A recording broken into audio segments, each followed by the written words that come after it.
네, 언약의 하나님 세 번째 나갑니다. 오늘은 예수는 그리스도 이 제목으로 말씀을 나누겠는데요. 이 예수는 우리에게 마지막 아담, 마지막 희망, 마지막 우리 인생의 답입니다.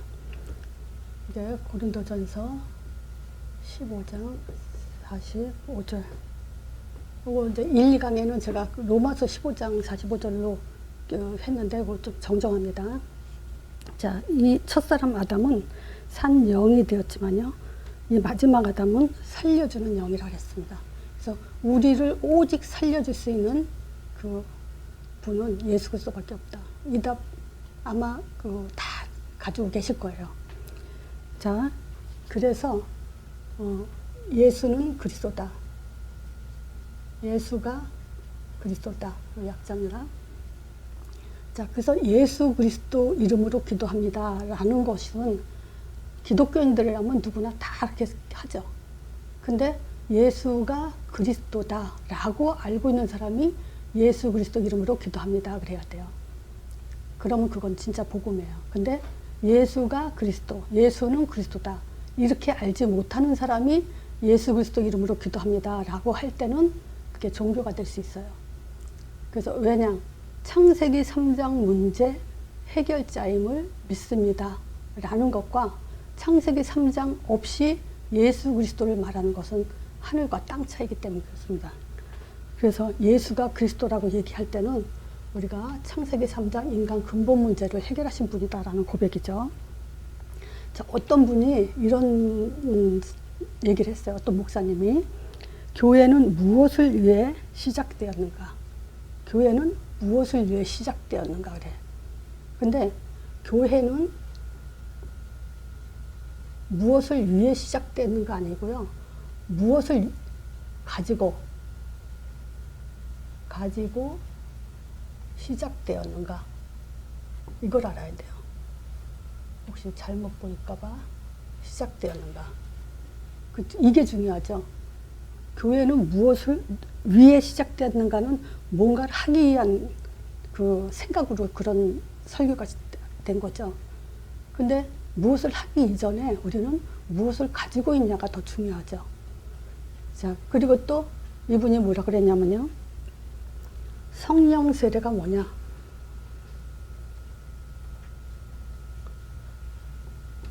성령 세례는 주인의 자리에서 내려오는 거다 그랬어요. 또 성령 충만. 성령 충만은 뭐냐?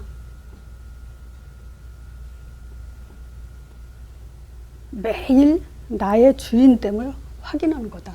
이렇게 얘기를 했어요. 물론 설교로 우리가 그렇게 할 수는 있죠. 그렇지만 성령 세례가 뭐고 성령 충만이 뭔지 알고 있는 사람한테 그렇게 얘기하는 것과 모르고 있는 사람들한테 그렇게 얘기하는 것은 달라요. 그럼 보세요. 성령 세례가 주인의 자리에서 내려오는 것인데 그 기준이 뭘까요? 내가 지금 내가 주인이 아니고 그 주인의 자리에서 내려와서 예수님을 주인으로 모시는 거. 그리고 또 성령 충만. 매일 나의 주인 되심을 고백하는 거. 성령 충만. 그 기준이 어디 있습니까? 기준이 없어요. 그래서 이런 것들은 사도행전 1장 8절 이 속에 내가 살고 있냐 안 살고 있냐 이렇게 돼야 됩니다. 그러면 우리가 매일 사도행전 1장 8절 속 이 속에 살기 위해서 우리는 뭐 하죠? 개인화 하잖아요. 개인하고 땅끝까지 가기 위해서 우리는 또 전도라는 삶 자체 속에 살게 되잖아요. 살고 있잖아요. 그리고 또 살고 있게 해야 되고요. 우리가 만남 속에서. 그렇다면요. 이 사람은 계속 성령 충만한 사람이에요. 그리고 매일 전도, 이 복음이 나의 주인이 되는 그런 삶이죠. 그래서 이 사도행전 1장 8절로 풀이하지 않으면요. 다 종교가 되고 나만의 해석이 되지 성경적이지 못합니다. 자, 왜냐? 이 성령 세례, 성령 충만은 위에서 주시는 거예요. 하나님이 주는 거예요. 달라고 주는 게 아니에요. 근데 누구한테 주냐? 사도행전 1장 8절 속에 있는 사람, 이 사람한테 주게 돼 있죠. 그러면 달라고 안 해도 주게 돼 있죠. 그래서 저는 그래요. 지금 예를 들어서 성령 세례, 또 성령 충만, 주인의 자리에서 내려오고 매일 나의 주인됨을 확인하는 이런 삶을 사는 사람이 그렇게 그런 종교성이 강한 사람한테는 과연 이 복음이 이해가 될까? 이제 그런 의구심도 들어가요. 근데 우리는 뭐냐면요. 정말 제가 많은 훌륭한 목사님들 많고, 많은 좋은 설교도 많지만, 제가 이 유튜브에서 이걸 올리는 이유는요. 정말 많은 신학 어마어마하게 하진 않았지만, 정말 중요한 걸 중요하게 우리가 이해되고, 키를 잡고, 그리고 강조해야 되는 게 뭔지를 정말 알고 우리가 있어야 된다. 평신도들이 너무 헤매고 방황하는 것이 참 안타깝다는 생각이 많이 들어요. 그래서 이 메시지 듣는 분만이라도 정말 우리 자신이 정확한 복음을 알고 기준을 가지고 또 많은 사람을 살리는 일에 도움이 됐으면 감사하겠습니다. 자, 그래서 지금 예수는 그리스도, 예수가 그리스도인 절대성, 그 절대성이 왜 그럴까요? 창조 때문에 그래요. 그리스도의 절대성은 하나님의 가장 중요한 창조. 자, 어떻게 창조했냐? 인간을 하나님의 형상대로 창조하셨죠. 즉 말하자면 영적 존재로 창조하셨어요. 자, 영적 존재가 뭐냐? 선지자, 하나님 아는 지식, 또 제사장, 예배 드리는, 그리고 왕, 하나님의 일을 대임하는 존재. 자, 아담은요, 처음부터 그리스도의 중보자가 없이도 하나님을 알아봤고 예배 드렸고 에덴 동산을 다스리고 지켜라 했을 때 거기에 아멘하고 대임하고 있었어요. 그게 처음부터 인간은 하나님의 형상대로 지음받은 선지자, 제사장, 왕의 제가 많이 얘기하죠. 기능. 이거를 부여받은 존재라고. 그러니까 이 지금 하나님 형상은 그 그리스도니다라는 성경 구절이 있죠. 고린도후서 4장 4절에 보면 이 세상 신이 믿지 않는 자들의 마음을 혼미케 해서 그리스도의 영광의 복음의 광채가 비치지 못하게 한다 그래요. 왜 그러냐? 그리스도는 하나님의 형상이니라 그래요. 그래서 이 선지자 제사장은 그리스도 사역이죠. 그리스도죠. 이 그리스도 자체가 뭐냐면 하나님 형상이다. 같은 얘기예요.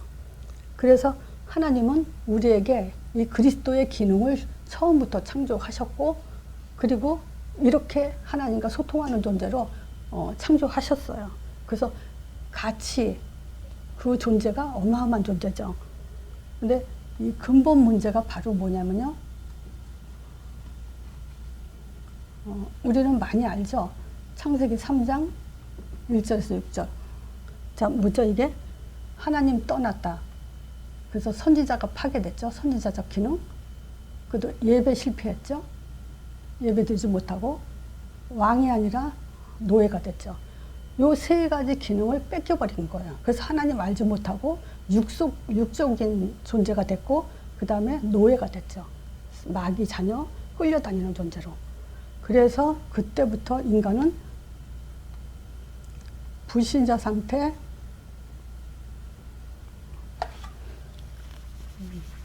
모든 문제 속에서 살게 됐죠. 자, 모든 문제를 총정리하면 그거예요. 불신자 상태 6가지. 예배 실패. 그리고 가정 실패. 그리고 사회 실패. 창세기 3장, 4장, 6장, 11장. 이 문제예요. 이 문제로 인해서 인간은 끝까지 이제 실패할 수밖에, 망할 수밖에 없는 그런 존재로 살게 됐죠. 그래서 하나님은 다시 자기 형상대로 진 인간에게 언약을 주심으로 다시 회복시켰죠. 그래서 창세기 3장 15절. 자, 이것은 뭡니까? 그리스도 삼직 기능 회복이에요. 이제 우리가 하나님 아는 영을 가졌고요. 예배드리고 대임하는 그 세 가지 직분을 회복했죠. 이거는요, 이 그리스도 삼직의 기능은 우리의 삶 전부, 전체이면서 전부이면서 전체예요. 즉 말하자면 과거, 현재, 미래의 모든 답이에요.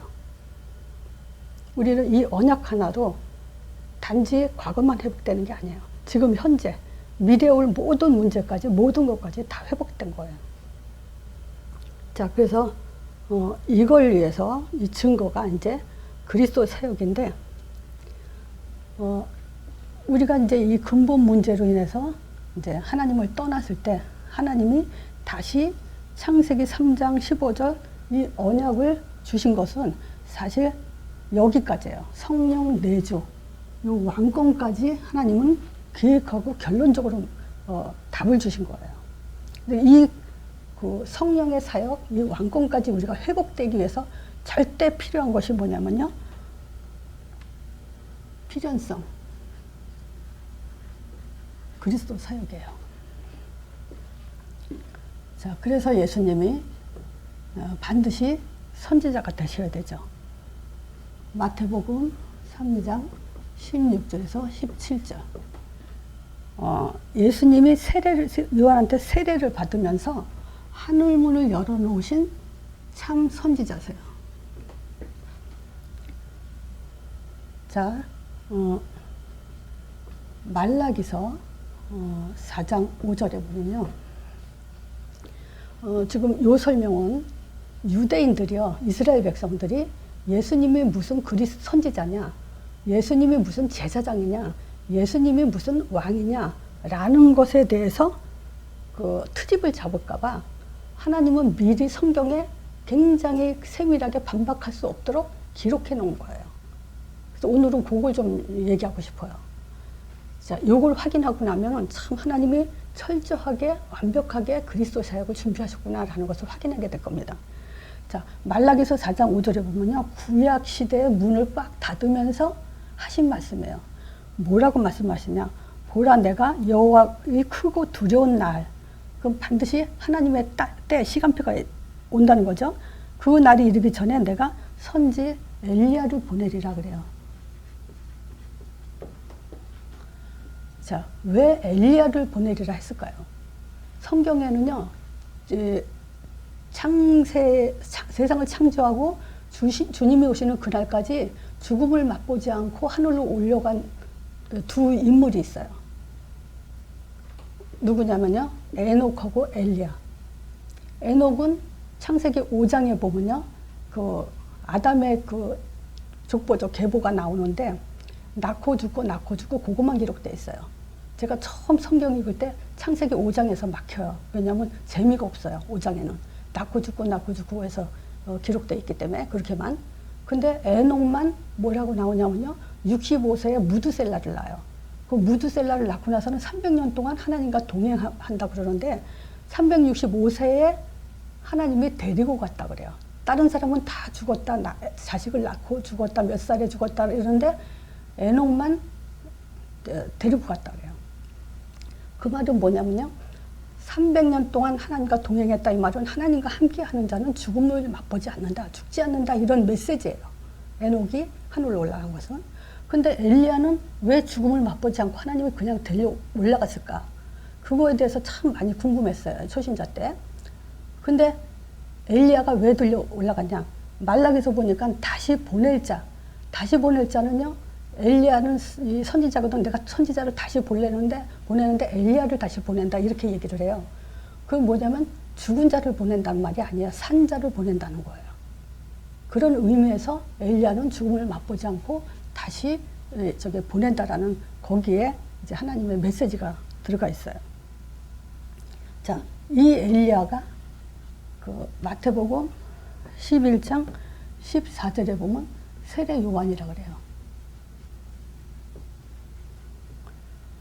만일 너희가 즐거받을진데 오리라 한 엘리야가 곧 이 사람이다. 세례 요한을 가지고 엘리야라고 얘기를 해요. 그럴 수가 없죠. 엘리야가 다시 세례 요한이 돼서 올 수는 없죠. 근데 말하자면 그거예요. 산자로 보내는데 그게 바로 이제 세례 요한이다. 근데 이 세례 요한은 이제 마지막 선지자예요.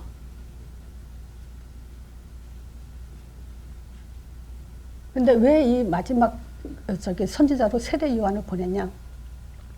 하나님은요, 유대인들에게 항상 하나님 말씀을 전달할 때 선지자들을 통해서 말씀을 전달했어요. 근데 구약에 하나님의 문을 꽉 닫으시면서 이제 엘리야를 보내겠다 하면서 문을 닫았잖아요. 그때부터 예수님이 오시기까지의 400년이라는 암흑기가 흘러요. 그래서 왜 400년 동안 암흑기냐 그러면 선지자가 없던 시대예요. 하나님의 말씀을 전달할 그런 선지자가 없는 시대이기 때문에 암흑기라고 그래요. 그때는 예배도 드릴 수 없었고, 근데 그때 이제 이스라엘 백성들은 포로되고 또는 속국되는 상황이기 때문에 예배 드릴 수 없어요.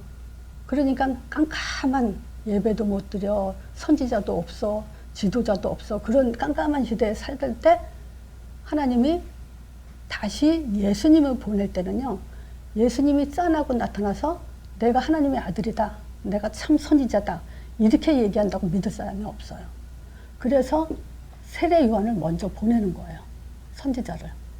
그래서 하나님의 길을 예비하라고 먼저 예수님 탄생 6개월 전에 세례 요한이 먼저 탄생되죠. 근데 세례 요한이 선지자라고 또 어떻게 믿을 수 있을까요? 그걸 믿게 하기 위해서 누가복음 1장에 보면요, 세례 요한의 탄생에 대해서 나와요. 그 아버지가 사가라고 엄마가 엘리사벳이죠. 근데 이 두 사람이 나이가 많고 자식이 없어요. 근데 하나님 앞에는 아주 인정받는 사람이었죠. 근데 이 사람들이 그 아비야 반열에 제비를 뽑아서 이제 그 세례 요한 아버지 샤가라가 그 예배를 드리러 성소에 들어갔을 때 천사를 만나요. 근데 그때 천사가 이제 아들을 줄 거라고 그 이름까지 얘기하죠. 요한이라고 하라면서. 그러면서 이 아들에 대해서 지금 그 독주나 소주를 먹지 않는 아주 하나님께 쓰임받는 그런 귀한 아들이 될 거라고 얘기하죠. 그런 얘기 했을 때 그 샤가라가 뭐라 했냐면요. 그 말을 자기도 나이 많고 자기 부인도 나이가 많은데 그렇게 이루어질 줄 내가 어떻게 하냐 했을 때 그 불신앙으로 인해서 이제 벙어리가 돼요. 그러니까 예배 드리러 갔던 제사장이 나올 때는 벙어리가 돼서 나오니까 이스라엘 백성들이 다 놀라죠. 야, 이 사람이 뭔가 이상을 봤구나. 그걸 알 수가 있겠죠. 그러면 이스라엘 백성 전체가 다 알게 돼요. 지금 샤가라가 하나님의 이상, 계시를 받은 자다. 뭔가 하나님의 말씀 받았다. 자, 그러면서 지금 그 진짜 아이를 낳게 되고 아이를 갖게 되고 아이를 낳고 이름을 또 지을 때도 그 샤가라 집안에 그 아이의 이름을 짓는데 먼저 엄마한테 물어보죠. 이 아이의 이름을 뭐라고 짓냐 했더니 요한이라고 짓는다 그러죠. 그랬더니 우리 집안에는 이런 이름이 없다. 아버지 이름을 따서 샤가라라고 짓자. 그랬을 때 그러면 아비한테 물어보자고 아버지는 벙어리니까 서판에다가 이름을 쓰는데 요한이라고 이름을 짓죠. 그때 이제 벙어리가 풀려요. 자, 그러니까 모든 사람들이 지금 하나님의 이 요한을 선지자로 보냈다. 그러면 요한은 어떻게 태어났는지도 알고 요한의 말이라면 이스라엘 백성들은 다 따르게 돼 있어요. 자, 그리고 요한이 어떻게 살았습니까? 광야에서 메뚜기와 석청만 먹고 세상 사람과 같이 살질 않았죠. 삶이 자체가 틀렸죠. 그래서 이 요한이 이제 그 선지자의 그 사역을 해도 이스라엘 백성들이 다 따라가게 돼 있는 거예요. 그래서 예수님을 이제 하나님의 어린 양이다. 이 메시지를 하죠. 물론 예수님의 사역은 요한복음 19장 30절 제사장으로서 십자가에서 다 이뤘다라는 제사장 사역을 하지만 세례 요한이 요한복음 1장 그 29절에 예수님을 보고 이는 하나님의 어린 양이라고 얘기하죠. 또 여기서도 우리가 또 봐야 될 것은 예수님이 무슨 선지자냐 할 때 선지자임을 반박할 수 없을 정도의 증거를 가지고 계셨고요. 가지고 이게 됐고 또 예수님이 무슨 제사장이냐. 제사장. 요거를 또 반박하지 못하도록 히브리서 6장 20절에 멜기세덱에 대해 나오죠. 이 멜기세덱에 대해서는 10분 메시지 42강을 참고하시면 돼요. 자, 멜기세덱의 반차를 쫓아 예수님이 대제사장이 돼서 휘장 안에 들어갔느니라 그래요. 히브리서 6장 20절에 보면. 근데 이 멜기세덱은 살렘 왕이라고 그러기도 하고 지극히 높으신 하나님의 제사장이라 그래요. 그래서 보통 제사장하고 왕이면서 제사장인 사람은 멜기세덱 하나밖에 없어요. 자, 그러니까 멜기세덱의 반차를 쫓아, 멜기세덱은 이 제사장 직분을 사실상 출애굽하고 나서 아론이 첫 제사장 직무를 시작하죠. 근데 이미 1400년 전에 벌써 창세기 14장에 아브라함이 그 전쟁에서 조카 롯과 그 사람들을 다 회복시킬 때 돌아오면서 전쟁에서 승리해서 돌아오면서 멜기세덱이 떡과 포도주를 갖고 와서 아브라함을 축복하는 걸 나오죠. 그러면서 히브리서 6장에 보면요, 이 하나님이 맹세할 때 자기보다 더 큰 자가 없으므로 자기를 가리켜 맹세했다 그러죠. 그래서 히브리서 6장 17절에 보면 맹세로 보증했다 그래요. 그것이 바로 예수님이 멜기세덱의 반차를 쫓아 휘장 안에 들어가서 죽으셨다는 얘기를 하는 거예요. 그렇다면 이 맹세 보증은 뭐냐면 예수님의 죽으심의 피, 요거와 부활을 통해서 이제 성령으로 통해서 이제 보증이 되는데 무슨 맹세입니까? 간단히 말하면 구원에 대한 맹세, 하나님의 사랑에 대한 맹세죠. 완벽한 그 십자가는 우리의 하나님의 언약이 되는 증표예요. 이것이. 자, 그리고 세 번째, 예수님이 왕이시죠. 마태복음 4장 그 1절에서 11절 보면 이미 마귀를 꺾어놓고 천사가 나와 수종들더라 그래요. 그런데 족보에 보면요, 마태복음 1장 1절에 보면 예수님이 아브라함과 다윗의 자손 그래요. 다윗의 자손 예수 그리스도의 세계다. 그러니까 예수님은 왕이시고 제사장이시고 선지자라는 것에 대해서 성경에 이렇게 확증을 해놓으셨어요. 그래서 유대인들이 반박할 수 없도록 진짜 예수님이 참 제사장이고 선지자고 왕이라는 것에 대해서 증명을 해놓으셨죠. 하나님은요, 구약에 이스라엘 통치 방법이 바로 그리스도 삼직이었어요. 자, 아브라함을 하나님은 선지자라고 그랬어요. 창세기 20장 그 아비멜렉 사건을 통해서 보면 그 하나님이 아브라함 보고 이는 선지자라, 그 아내를 건드리지 말라, 이런 얘기를 하죠. 그래서 이 아브라함이 기도를 해야만 네가 벌을 받지 않을 거고 아브라함이 그 기도하지 않으면 너는 죽을 거라고 얘기하죠. 자, 아브라함은 선지자라 했고요. 또 그 아론은 제사장이죠. 또 다윗은 왕이죠. 구약은 계속 선지자, 제사장, 왕 이렇게 세워서 통치했지만 결국 실패했다. 그래서 진짜 참 왕이시고 선지자시고 제사장이고 왕이신 예수 그리스도로 오셨다라고 얘기를 하는 거예요. 그래서 이 사역은 반드시 필요한, 어떤 필요한 사역이냐, 성령이 오시기 위한 그런 그 중요한 필요한 사역이죠. 이 사역이 없다면 성령은 오시지 않죠. 또 이 사실을 믿지 않는 자에게 성령은 받을 수 없죠. 자, 그래서 창세기 3장 15절 여인의 후손이 뱀의 머리 상할 거다라는 것은 곧 영원히 잃어버리지 않을 구원, 영원히 뺏기지 않을 구원, 이거에 대한 얘기죠. 그래서 사도행전 2장 1절에서 4절 여기서 성령 충만한 역사가 일어나는데 이 성령은 내주, 영원한 내주예요. 그래서 영원한 회복, 다시 선악과 먹고 구원을 뺏기는 그런 법이 없어요. 그래서 완성이죠. 무슨 완성이냐? 구원을 완성하셨고요, 계시를 완성하셨고 응답을 완성했어요. 모든 것 다 완성이 됐어요. 그래서 기독교인들, 진짜 참 기독교인들은요, 기도 응답 받으려고 기도해서는 안 돼요. 이미 응답, 최고의 응답 성령 내주 주셨어요. 완전한 응답을. 그보다 더 좋은 건 없어요. 누가복음 11장 13절에 있죠.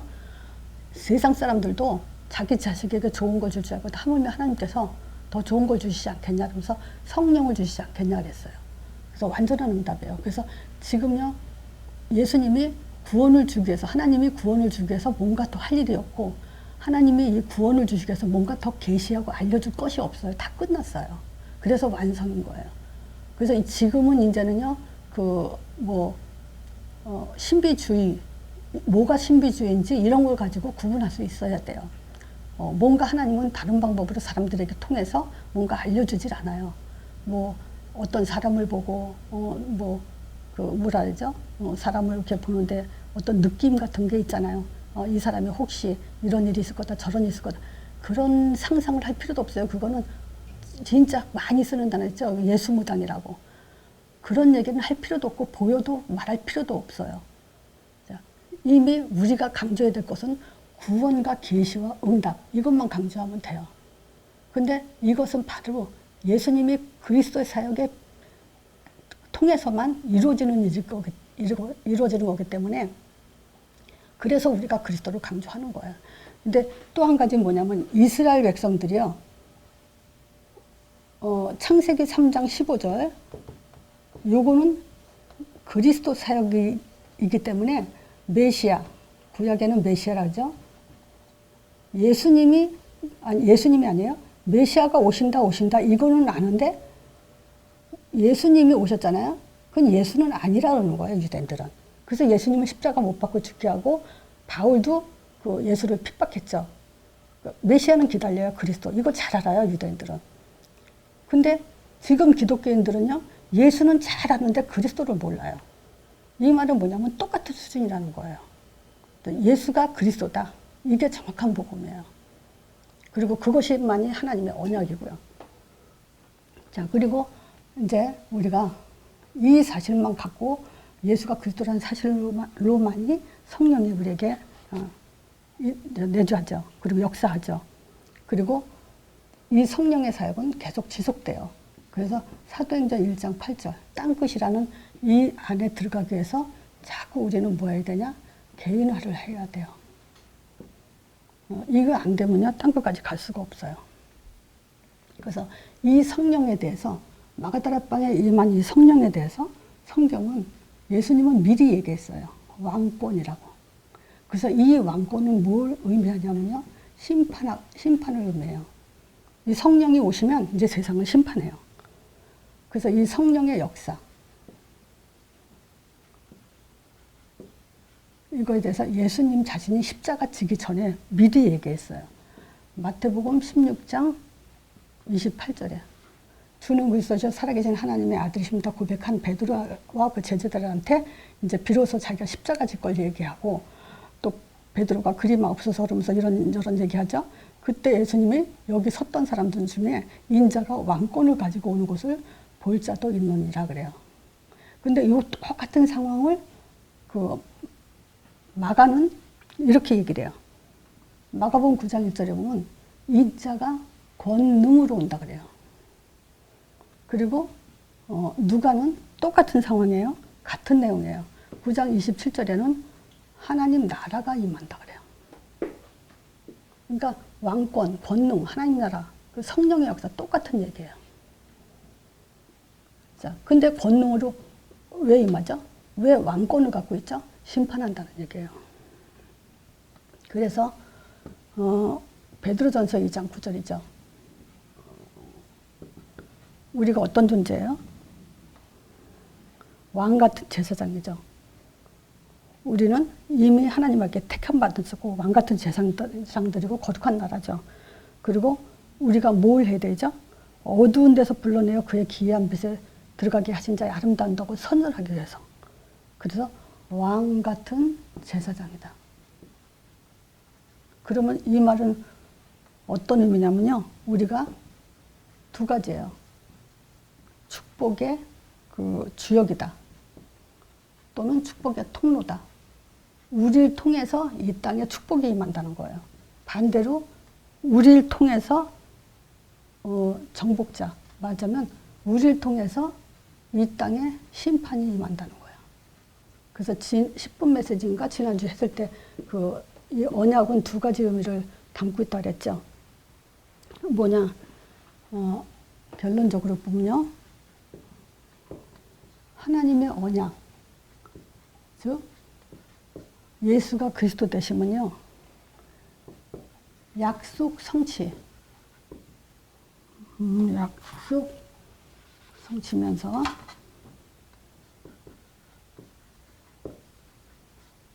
두 번째 심판이 임하죠. 심판이죠. 사실 동시에 일어나는 일이에요. 우리가 갔을 때 예수를 영접하면요. 축복받죠. 우리를 통해서 하나님 나라가 임하니까.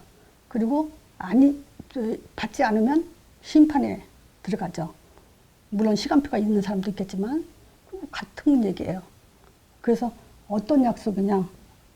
출애굽기 6장 7절에 보면 너희로 내 백성을 삼고 나는 너희 하나님이 되리니.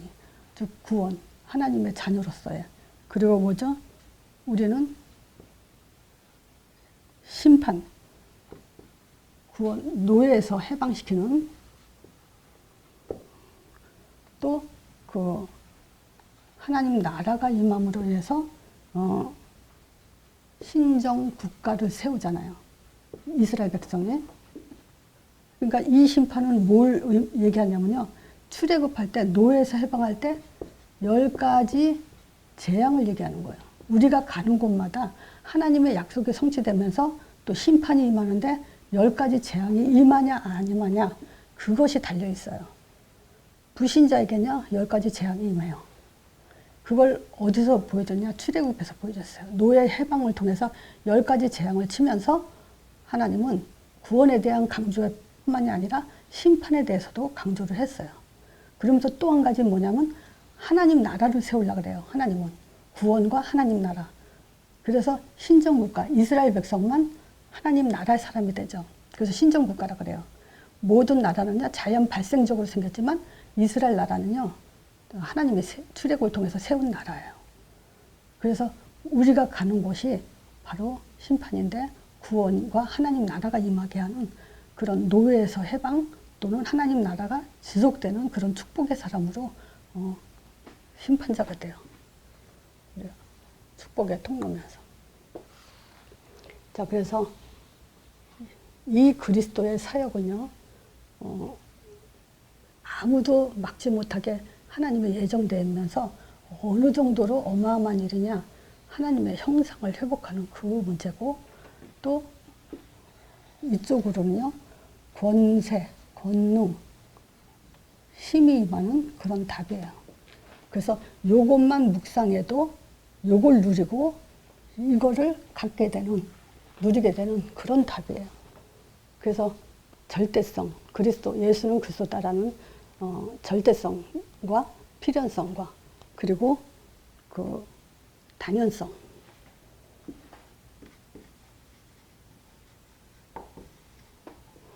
이 세 가지에 대해서 좀 말씀을 나눠봤습니다.